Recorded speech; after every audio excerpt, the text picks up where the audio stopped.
Welcome back everybody to Extreme Off-Road Silly Bills, and today we're dealing with the 2017 Aston Martin Vanquish Zagato Coupé.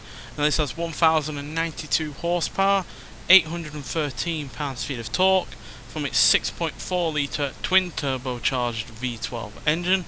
The car itself now weighs 3,353 pounds, now has all-wheel drive to go alongside its off-road tyres and off-road suspension, and it can now do 0 to 60 in 2.395 seconds, 0 to 100 in 4.646 seconds, and going to a top speed of 213 miles an hour. So stat-wise, it's fairly solid for what is obviously a Grand Tourer. So yeah, off-road capability is fairly decent for a car of this type. Braking, launch, acceleration and speed are all fairly solid as well. Handling's a little on the iffy side, but then it never had all-wheel drive originally. And obviously it's not meant for dealing with, you know, off-road tyres, off-road suspension and off-road elements as well on top of all of that. So yeah, but we do have some degree of reason to expect this to do well, because Aston Martin currently have two cars in the top 20. The Aston Martin DBR1 in 18th place and the Aston Martin Valkyrie AMR Pro in 1st place. Still rocking in the first place position, that Valkyrie, by more than a second over second place. So yeah, hopefully this can do as well as that car. Not expecting it to, given, you know, this is a far heavier car. It's nowhere near as nimble as that Valkyrie, doesn't have anywhere near the same level of downforce, for instance. But who knows, you never know with these vehicles. You can very much surprise you, especially since, you know, off-road vehicles on here don't tend to do all that well, whereas cars like this typically can. So yeah, really rather good acceleration from this car. Hopefully it can deal with the all-wheel drive well and not have any major understeer.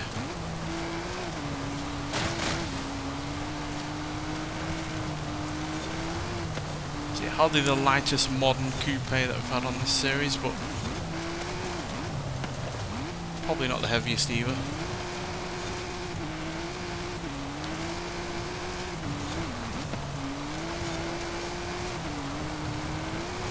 This is the original engine in this car as well that has been fully upgraded. We've not swapped an engine in at all. I think we could swap in a racing V12, and even though that might well have given us more power, I don't think it gives us much torque.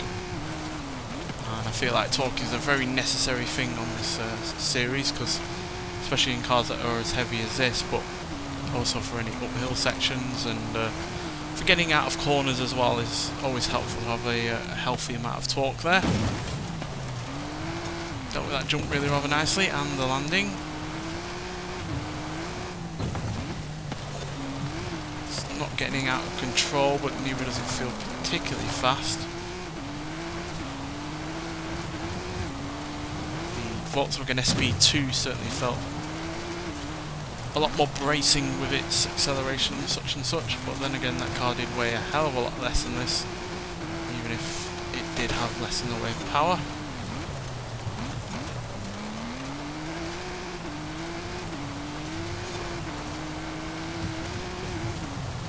Personally, there is a good balance to find with cars on this series between general lack of weight and a good amount of power. That's why that Valkyrie, well, one reason why that Valkyrie was so quick is because it's very little in the way of weight, and yet it also had a lot of power on tap. Obviously the downforce and the agility also helped in that car being as quick as it is, but the fact it doesn't weigh very much while also having a lot of power and being a quick car even in stock form really did help that car be as successful as it is. And we've not had a car come close to beating that yet. Sat at the top of the leaderboard for quite some time now. A lot of previous leaders on the leaderboard haven't sat there for quite so long.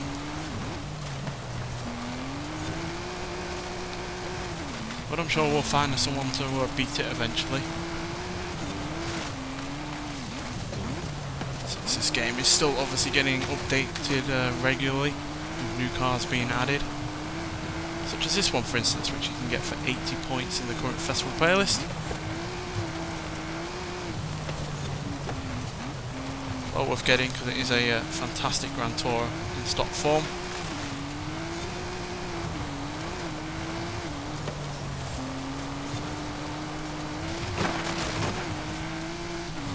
but not quite as quick as the Valkyrie or the Aston Martin DBR1 or even the Volkswagen SP2 from the previous episode at 3 minutes 20.517. So that puts us all the way down to 517, yeah, all the way down to 80th place.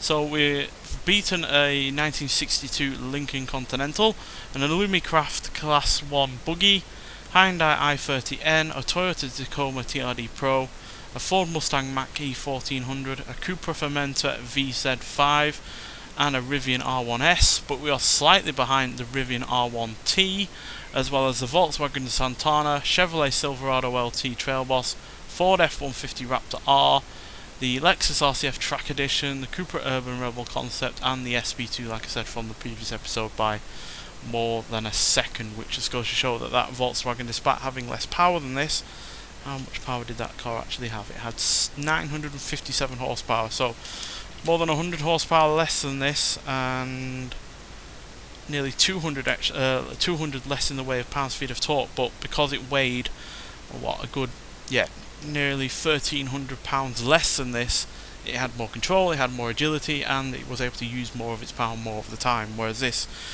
because it's quite a heavy car still, it just didn't have enough oomph really to get it around parts of this course in a quick enough time. But troublesome free car completely, no issues at all with the off-road elements or the all-wheel drive or anything like that.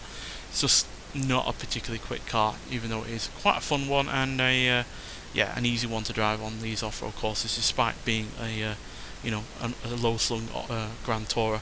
But nonetheless, thank you for watching, and I'll see you in the next one. Bye.